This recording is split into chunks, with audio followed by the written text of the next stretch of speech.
I'd really love to be able to take a chance to be here in this moment of celebrations of Peter's work and the work and the person, I should say.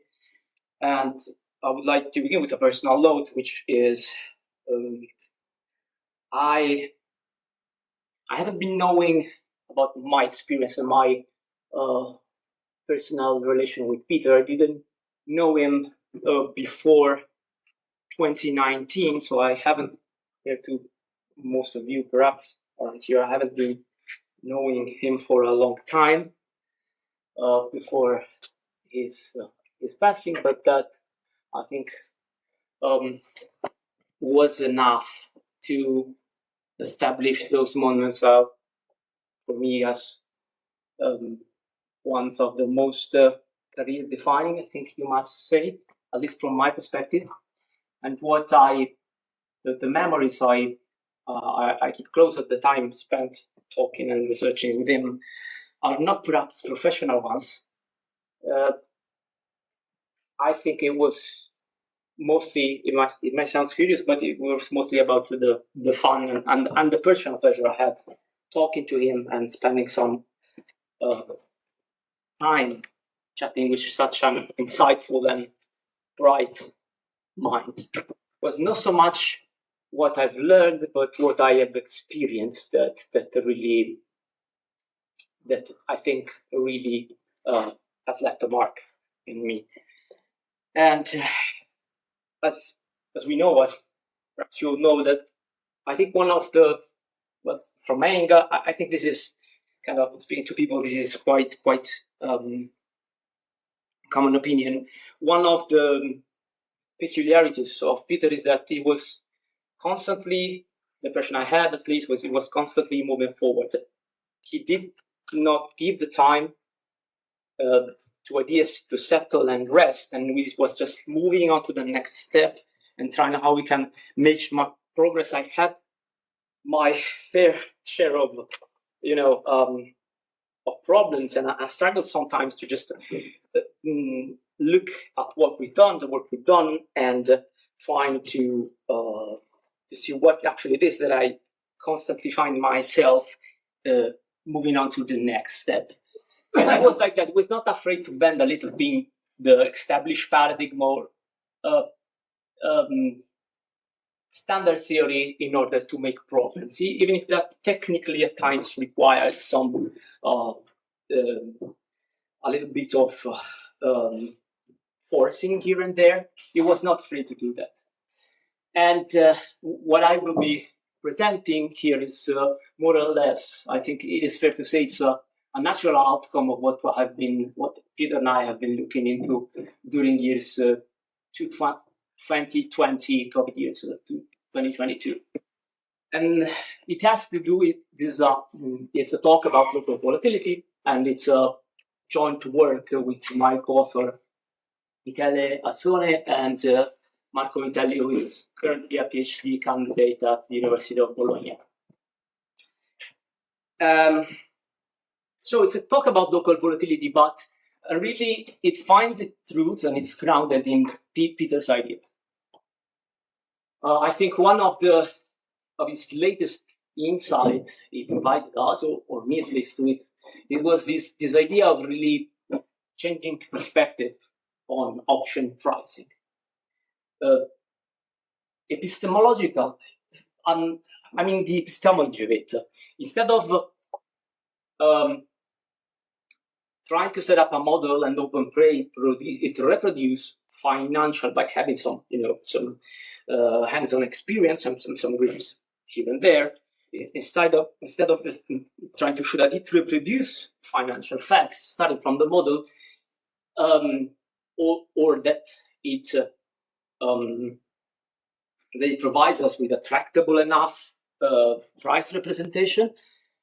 What in 2009 he came up with this idea of using the logistics distribution for the formula. So start from the formula and see where it leads us in terms of modeling of financial derivatives, of modeling of the volatility modeling, for example. And the model is something which is actually not that important. His focus was to use logistic distribution because he has shown, starting from 2019, in a series of seminars, that they were particularly well behaved in terms of explicit price representation. He had two ideas. One was a positive model, which is essentially an exponential logistic Lagrange distribution. And the other one was real valued. He liked the machine model quite a bit. So the logistic model is just the real valued version of a tractable price. But besides that, the interesting part is that there really is an algebra behind the logistic distribution. So one of the reasons, the heart of the idea was to use this algebra with the goal in mind, the final purpose of representing optionality features on path-dependent options. There was this particular problem that called the stoption, but everything eventually, I think in his mind, led back to the problem, of exact price of an American option.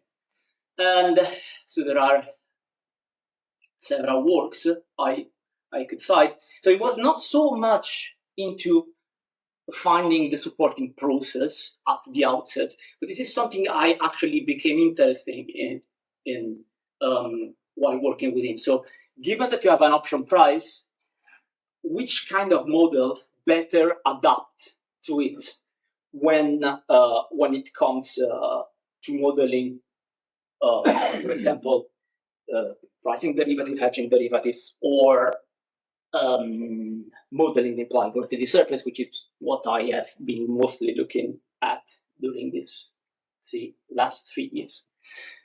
So as I said, we are, so this is the broad context, and I will try to give you a flavor of how does this context, how this is helpful in explaining and make some clarity on a set of, let's call them perhaps misconception, misbelief is not the right word, but popular ideas that revolve around limitations of classic continuous Markov models. Be they, so as I say, this is the volatility, but also case can be made on discontinuous additive process as well. So we have one distribution and several models adapting to it. I will come to the distribution later, and let me first illustrate what is the aim of this piece of research. So this is, you have plenty of time to read the slide. This is all very well known. Local volatility was perhaps the best known option pricing model. But is it a model or is it not a model, or is it just actually an equivalent representation of price, an interpolation device? That's up to debate. But be it as it may, there are a number of limitations that are recognized and were immediately recognized as far back as the late 90s, as I understand. There are problems when understanding equation 1 dynamically. So there are interpolation problems. It relies on a market completion assumption. There is no real explanation of what would what are your handles on the implied volatility smile. And the fourth point is what I mentioned: unstable hedges, calibrated parameters. I want to be here. We're not getting into any of these critique, which is so well established, and I think it's fair to say that's a very strong. These are four very strong points. So what I would like to address with regard of misconception, misbelief, is that more recently, some researchers have started to believe that there are actually intrinsic mathematical problems with local volatility. And what do I mean? What do I mean by intrinsic is that the mathematics itself of one-dimensional Markov processes is just not powerful enough to reproduce, to capture some observed economic facts in price quotation. And again, I'm still coming back to the implied volatility surface. And I am considering here to set up claims on the asymptotics, on the structure of the implied volatility surface, which are called A and B. So, for example, it has been maintained by, it's just one paper, that local volatility cannot reproduce a power law explosion of the implied volatility skew. So the implied volatility skew is a quantity used for risk management that gives you the rate at which the money slope of the implied volatility surface tends to infinity. Now it has been recently, even the fact itself that it actually tends to infinity has been questioned recently, and I'm aware of that. But I am here, so there is not enough data to decide whether it explodes or not. This is the last, this is the story I've recently heard of. So there's this idea that power blow up and local volatility and one-dimensional Markov continuous models cannot go together. And the second one is that if you think of your data generating process or your model, your calibrated model, if you take that to be a jump model, there may be no solution to one. So the local volatility is ill-posed, meaning that for some jump processes, if you try to calibrate parametrically or non-parametrically the volatility coefficient to the prices that are generated by that specific jump model, you end up with something that does not have a solution or may not have a solution. So it's not settled because this is a paper by Fitz et al. Of course, I'm not suggesting in any way that there's anything wrong with the name of that specific paper. In the first one, there might have been some example, might have been. But, B is typically applied to Levy models.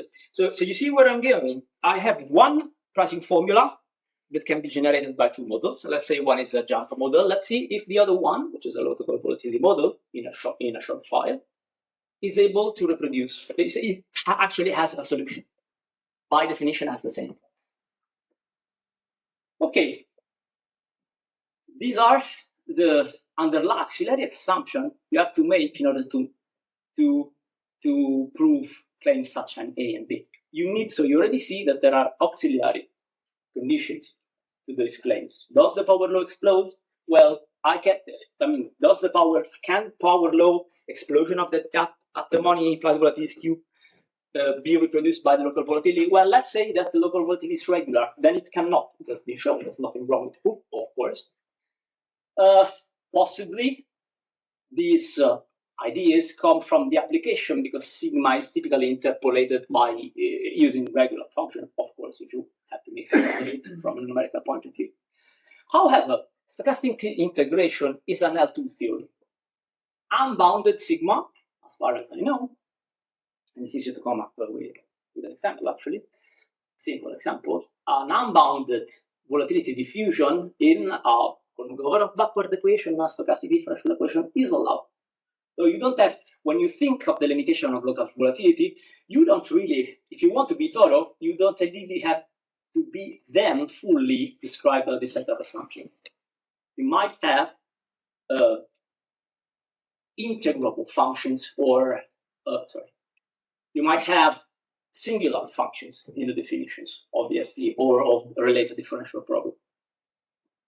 So what can we make of the example if instead of fitting a smooth surface to the market data, we specify a singular unbounded parametric form for sigma? So this is what we suggest. You take sigma parametrically, see if the SD admits a solution, and then hopefully you manage to extract some other information about the implied volatility surface, and then you compare it with the standing wisdom.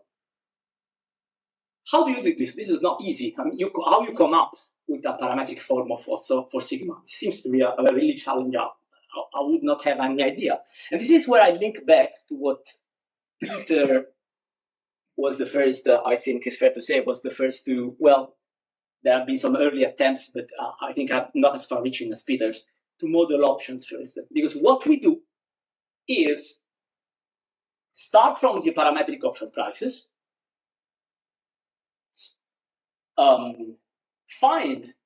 we solve the inverse problem using a Dupire equation, forward Kolmogorov equation, find a parametric ST supporting those prices, and then see if it has a solution.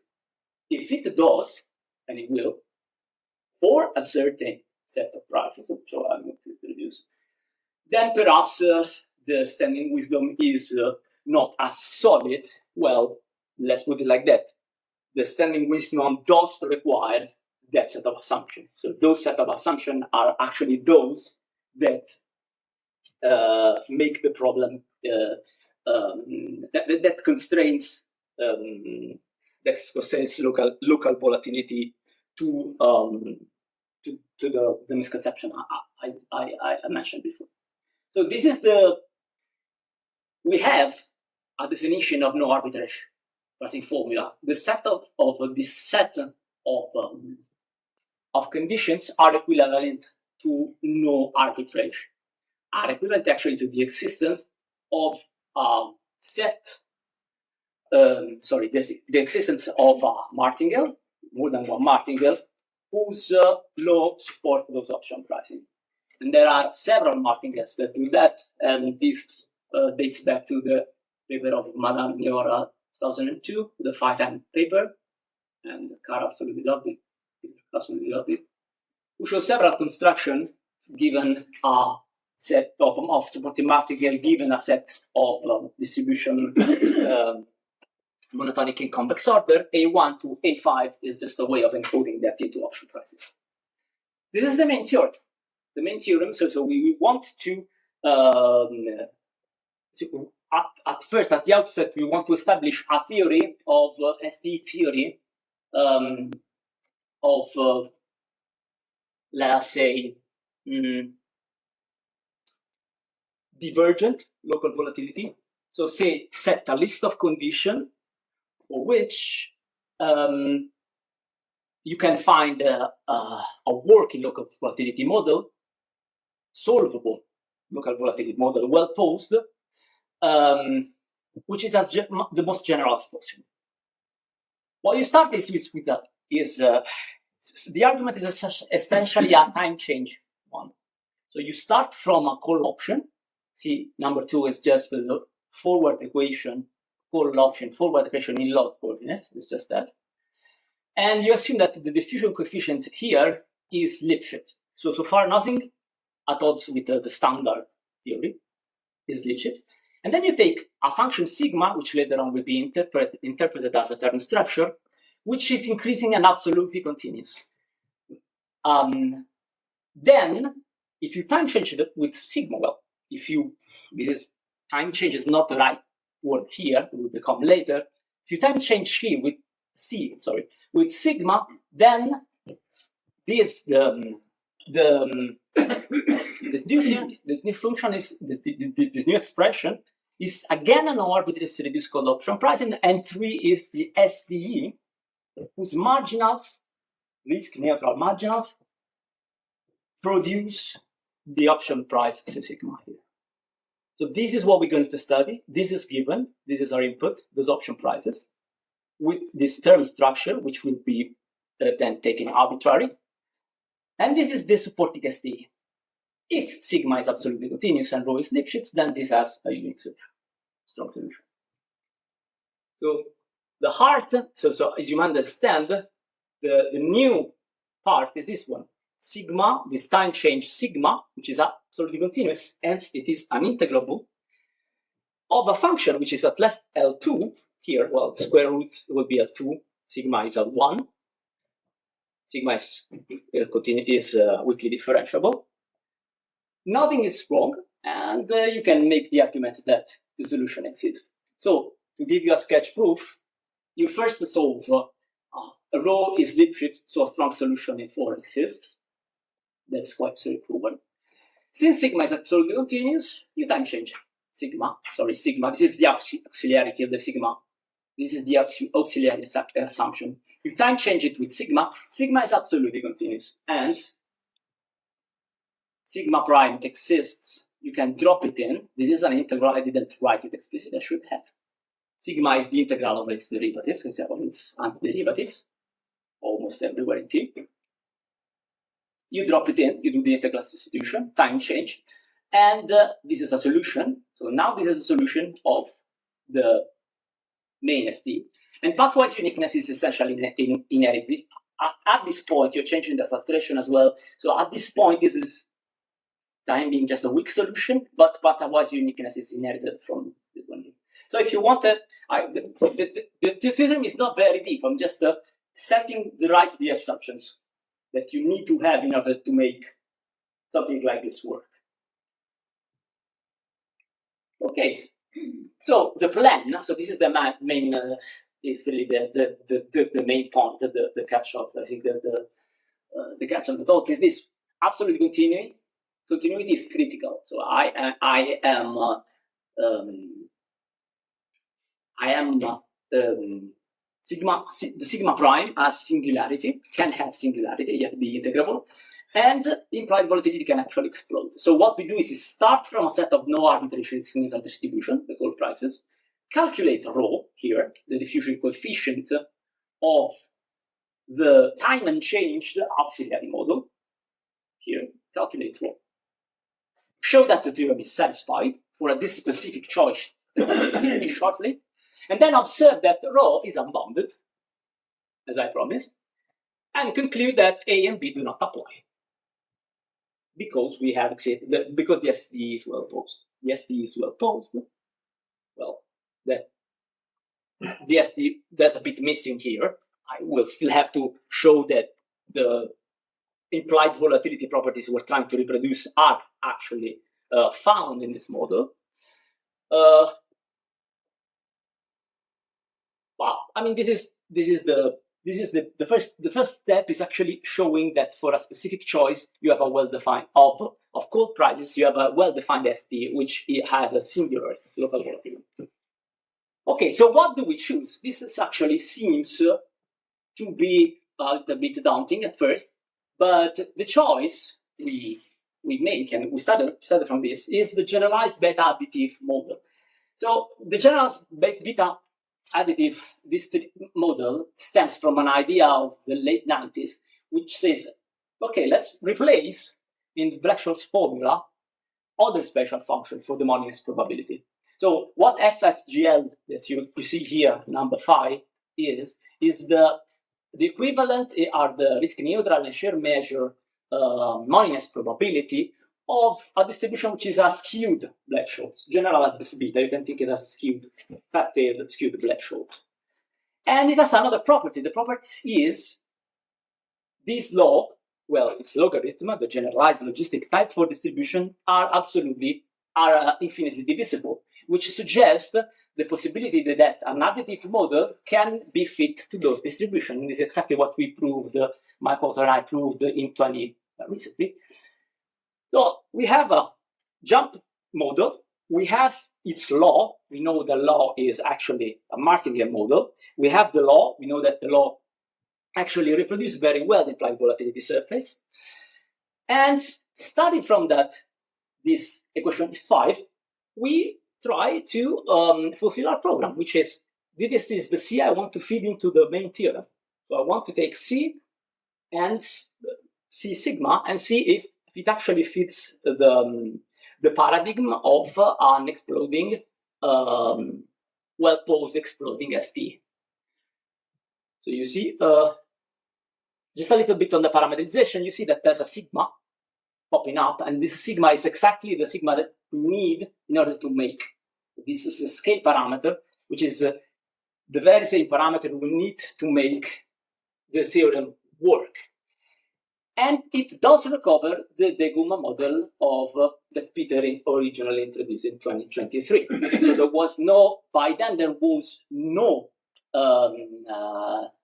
no notion of an SD, of an attached SD, but that has been provided later. So this specifies to a model dating back 2 years ago. So we have a set of no arbitrage formula, and we have shown in this recent paper with my colleague Michele and myself that these laws have an implied volatility skew. So we have a loss with implied volatility skew. I have a supporting jump model, that's fine, but now I want to fit to it also a continuous model, thereby putting a question mark or putting in a different light claims on the inability of the local volatility of doing this and that. We would like to show that C sigma of the form above with the corresponding SD in the main term is well posed. So this is the choice the choice we make in order to fulfill the assumption of the put the theorem to work. This is rho. Looks complicated enough. It is. The calculations are a bit demanding, but the easy bit is to calculate the rho. The hard bit is to actually show we have these assumptions to satisfy. The hard bit is to show that the rho is actually Lipschitz. And that was but I think if we do mechanism, this should work. So we apply the theorem to this rho here and C sigma as introduced before. We conclude that the GBLV, which means the generalized beta local volatility model, SD is well posed. And so we finally have one option formula and two different supporting models. The general, an additive model, which is simpler, and a slightly more bulky stochastic local volatility model, which serves us as a counterexample to establish wisdom. Right? This is how rho looks. It looks like an absolute value of 0. So that's and the parameters gives the slope. So once you can change rho sigma kappa, once you time change with sigma t, so one important fact is that I'm looking at sigma t of the familiar and very of a familiar shape. It's just a square root of t. Can be a power. We'll take that as a square root. So sigma prime is actually diverging at 1 over the square root of 2, and its square root is at 2. So everything, so all the singularities are in here. Rho is Lipschitz, no problem with rho. It's just a sigma that generates the explosion. The term structure generates the explosion of the local volatility. And I will stress again, the local volatility, the SD is integral. So let's have a look at what the Dupir local volatility is again. So it's just integral substitution. I'm just singling it out. Number 7 is what it appeared in SD before. And as you see, the local volatility is finite and explodes. It explodes outside, out of the money, in the money, and at the money, k equals 0, money in S equals to 0, is finite. So it's finite at the point, and it goes to infinity everywhere else. So the local volatility, as I promised, is a moment. This is just an asymptotic analysis. Finite value and explodes everywhere else. So sigma is unbounded, and the GPLP is well posed. But on the other hand, the call options from which sigma is extracted, so this is the punchline, are those of the generalized beta additive model, a jump non-linear process. So AB, does not need to hold in general. It is not an intrinsic property of local volatility model. Perhaps the proof is limited, as in the paper, to Levy models. So an additive model is not a Levy model, does not have a stationary increments. So perhaps that is the reason why you need to make this Levy assumption. If you drop the Levy assumption, then the claim that you cannot reproduce local volatility from a jump model is no longer true. This is how the local volatility, I don't quite look like this picture. You can really see that example, you can really see that these are very shorter matrices than this explodes. You can't see actually the two arms go to infinity. So this is just a bunch of background on skew asymptotics. So the asymptotic analysis, so this slide just to say that this asymptotic analysis of a static implied volatility surfaces only depends on the distribution, it does not depend on the model. So if you have a distribution with, how much longer do I have? Half an hour. Okay, that's fine. So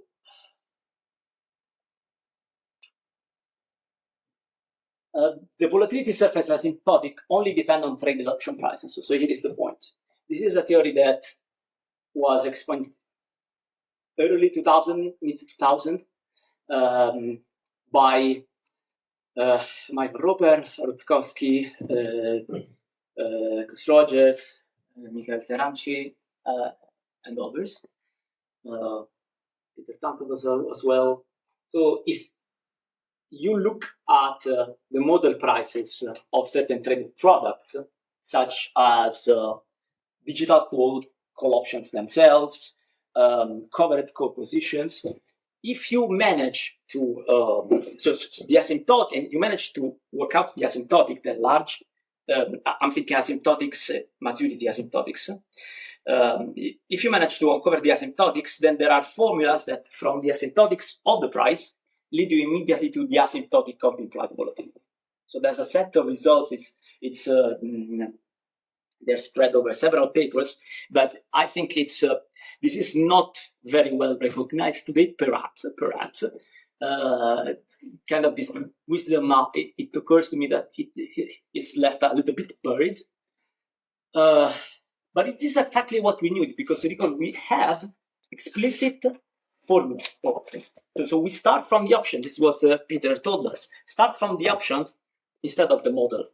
One of the benefits of starting from the options is that you have the option pricing formula. You can do asymptotic analysis on the option pricing formulas, and then immediately, thanks to this lecture, as I just mentioned, immediately transfer them to the implied volatility analysis. Level, skew, large strike limits is a little bit different. Short-term skew, level, and also long-term ones. And so here we've done the work already. There is not much else to be said, because this analysis has been already performed for the additive model supporting the laws, which amounts to say it has been already done for the laws themselves. But since our local volatility model has been constructed in such a way that those laws are fitted by the model, we're already in business. This has already been done, except for a little bit of a detail, and that detail is we are actually modifying a little bit of the parameterization. We are extending effectively those results to a symmetry case that we did not fully cover in our previous paper. The last point, we need a particular case. On the one hand, it's a particular case. So the GBA was more general, meaning that all the term structures were given in the most general form, parametrically. Here we choose a parameterization, but we make it such so some constraints are not met. We extend essentially some of the constraints that were needed before. Okay, so we finally come to the asymptotic regime. So I'm not aware of an option pricing model that has such explicit expression for the Black-Scholes implied volatility. We know them analytically. We know this expression analytically, and as you can see, well, this is a second order. Again, I have a moneyness out of the money in the money case, and an at the money case. The at the money case is finite, so you have a finite point, a finite limit for the implied volatility, and you have a blow up at non-zero moneyness. And as I was saying, this is all made possible by the fact that the model is explicit, is representable. Normally, what you would have for this, there's a lot of work by Figueroa Lopez, Pajatier, Ford, and many others, they actually have to go to great lengths just to show the at-the-money limit. And the way you do that is typically you use the integral representation of the price, and then you use steepest descent method in order to develop the integral and find the order of the integral. Here we don't need any of that. Everything comes from the fact that the prices are explicit. Okay. Just a comment, some special functions popped in. And beta, the special function here of interest is the beta function. And then there's another special function which is a little bit more awkward, which is a symmetrization of the regularized beta incomplete with some, okay, let's leave that for that. Some slight corrections. And now we finally arrive to the main, I think the main object of analysis. All the purpose was, all of the analysis was leading to the middle equation. Here I have number 10, and number 10 is the non-zero moneyness Q of the implied volatility, and that explodes as we blows up, as we can say, t to the minus 1/4, that order. And the at-the-moneyness Q, depending on H, where H is a skewness parameter, essentially. So we are using to look at each H as this Hartz exponent I have just to do with the path regularity. This, for example, in the recent research about on Volterra-driven graph models and so on. So this, in that case, it's a path property. Here it's not a path property. Everything here is continuous, int. H is a parameter. It's a skewness parameter in the beta distributions. Its nature is intrinsically different from compared to what we learn from other strains of research. And this blows up. H is in 0, 1, and this diverges with a rate which is, as far as I understand, compatible, which is observed in option prices. H is typically close to 0. And H equals 1, by the way, recovers the Dagon model, the one that Peter was looking at 2019. So this is where this is the special case that reverts back to our previous to the previous suggestions. Okay, so this is what I just said. We observe a blow up of the at-the-moneyness Q at rate minus 1/2 H. H is 0, 1/2, just a different way of saying that. So B, so what we conclude, I forget the conclusion is that you can, at a fixed point in time, so I look today, take a snapshot of the implied volatility surface, you can reproduce this observed power law explosion, so to speak, even in a local volatility model. You do not use any special two-factor, non-Markovian, non-semi-martingale for variance kind of structure. Another remark, which might be of interest, is that the implied volatility is finite as a byproduct of having chosen the scaling of the term structure exactly 1/2 square root of t. I can make the local volatility, the implied volatility level, go to 0 or explode as well. And that is just simply achieved well in the most natural way, as you probably expected, by taking k, which is different 1/2. K is not H. K is another. I am taking k equals 1/2 because it's the only one that gives you a finite local volatility, implied volatility level while keeping the blow up. But if you don't want a finite one, finite positive one, you want a vanishing level, or you want an exploding level, you're free to do that by modifying square root of t with what you think is best. We have the calibration of the model. Calibration of the model in the sense starting calibration of the model. We just calibrated the price and the distribution. That's no different from what we've done in 2025, well, in 2021 now. So yes, we have two different models fitting the same laws, and now it's interesting to compare which does best and which performs best. We would vouch for the additive model because it's easier to manage compared to the monstrous volatility coefficient I showed you before. But industry local volatility is used in the industry, as far as I know, to date, and that's also not very hard to implement. We've done it; it works. So it's just a matter of which you like best and what is actually your research problem at hand. So we have, as of 2025, an explicit law, which is explicit option prices, which is can be fitted to different, which is reproduced by different models, and the prices on the vanilla, of course, will agree by definition, but the price of path-dependent options would be different, and it's interesting to compare barrier options with one local volatility model compared to an additive jump model, which one does best, which you would use and why. Again, let me emphasize, same law, different supporting martingale processes. This is a slide that I've been now stuck in for some time. Is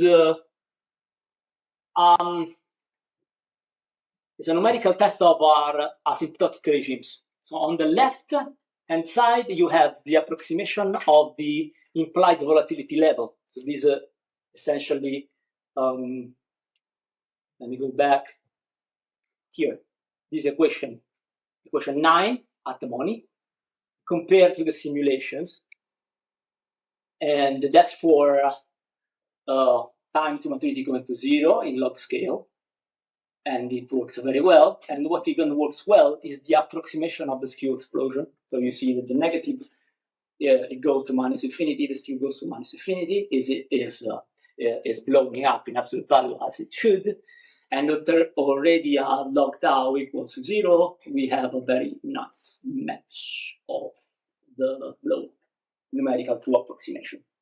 The equation I'm using is this one here, 11, for first line.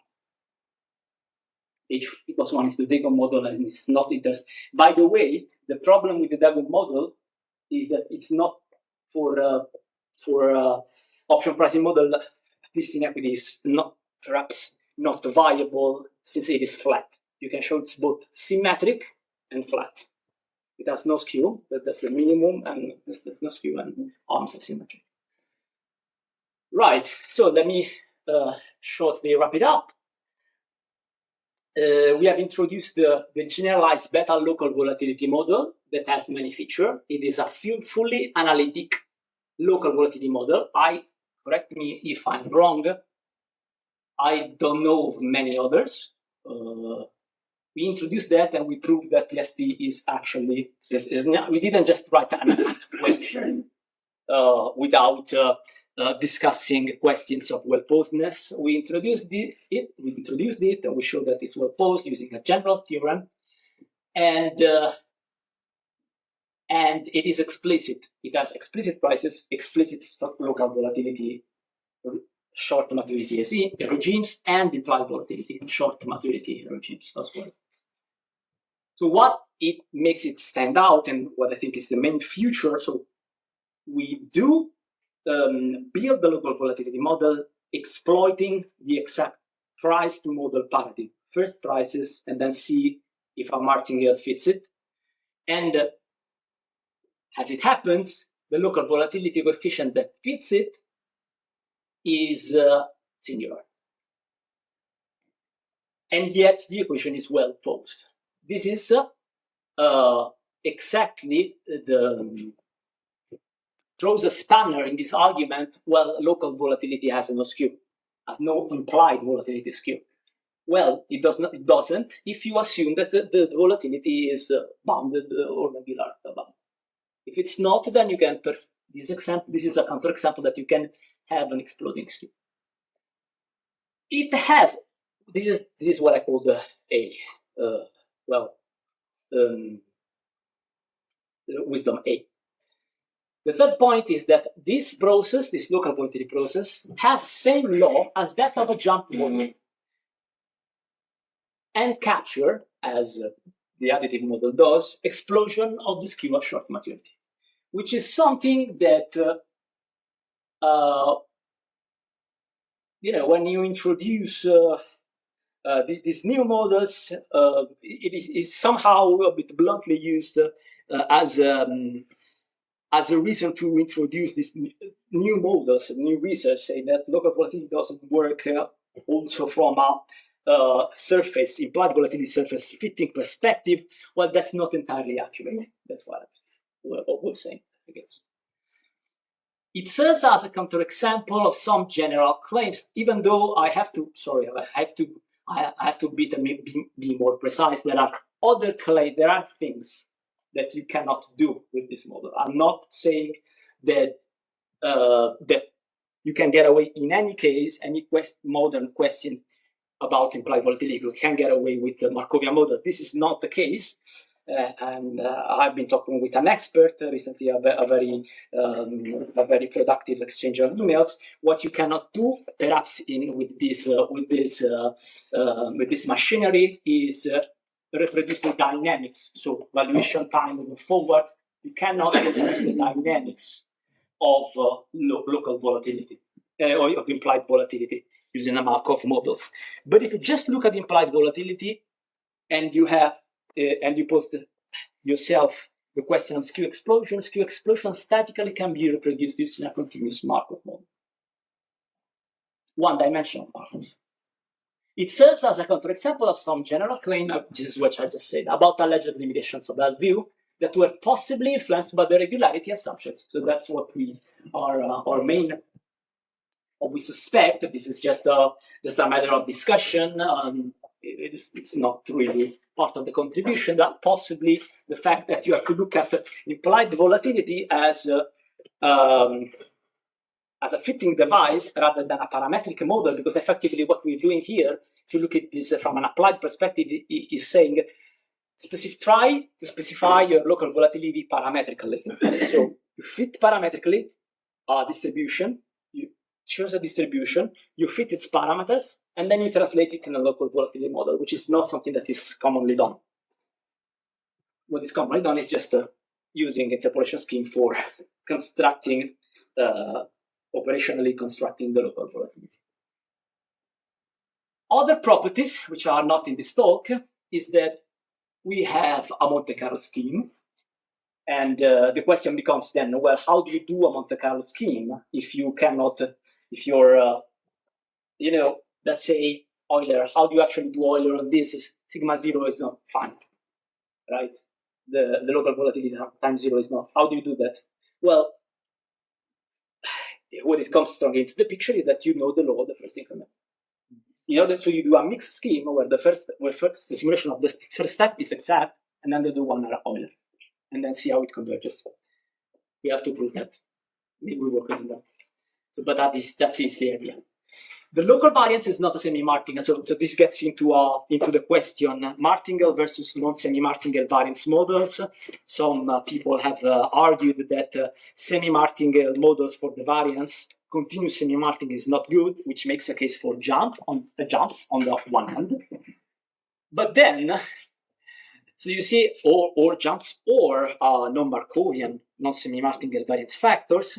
But you see here there's an important subtlety. Functions of a semi-martingale do not need to be semi-martingale.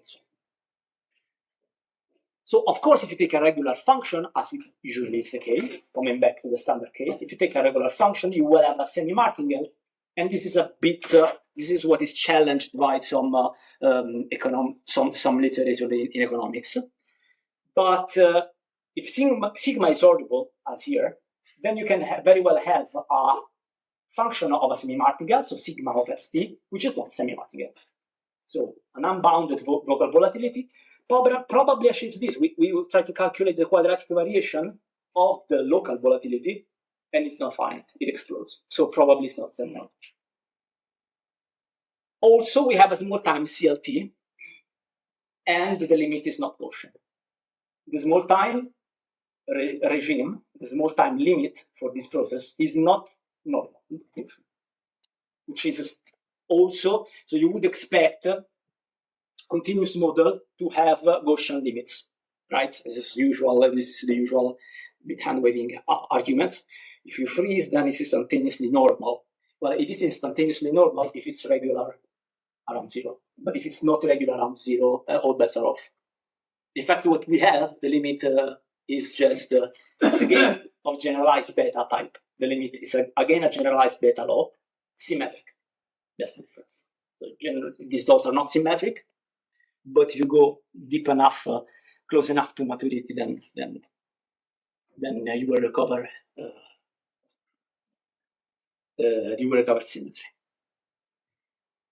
Okay, that's what I have. That's what I have. What we have. This is the central literature, and yes. So let me have just as a final remark that I would never have followed this trail of thoughts if it wasn't for Peter thinking of option pricing the other way around, turning on its head the paradigm of a model to formula. What he thought was formula to model. He thought formula to derivative prices, and my contribution to that, it was let's also see what happens to the model, but from a different perspective, to exploit this multiplicity of representation that specifying a distribution at the outset. So that's all I have. Thank you very much for listening.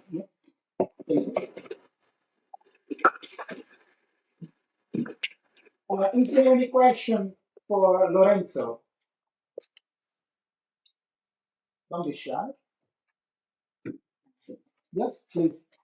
Yeah, I remember arguing with Peter. Actually,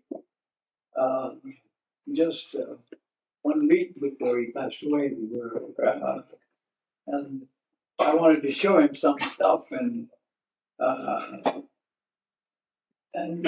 usually he responds immediately, like within an hour, within the day. And this time, 4 or 5 days went, and there was no answer.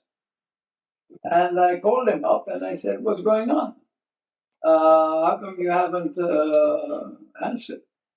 And he said, "Well, I've not been feeling too well, and but I'll get back to you in a bit because I've not been able to even get out of bed for a while." So I said, "Okay, I'll talk to you next time." And then, he died.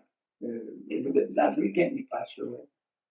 And he was always interested. He and I were always fighting and interested over when diffusion can be forced into a model. Because I was always looking at models that are always pure jump and finite variation. In fact, I've written many papers about my discomfort with infinite variation and things. But anyway, I was so he was hooked up with getting normalized volatility, which is you divide by square root of t, and going to a constant, okay, and as t goes to 0.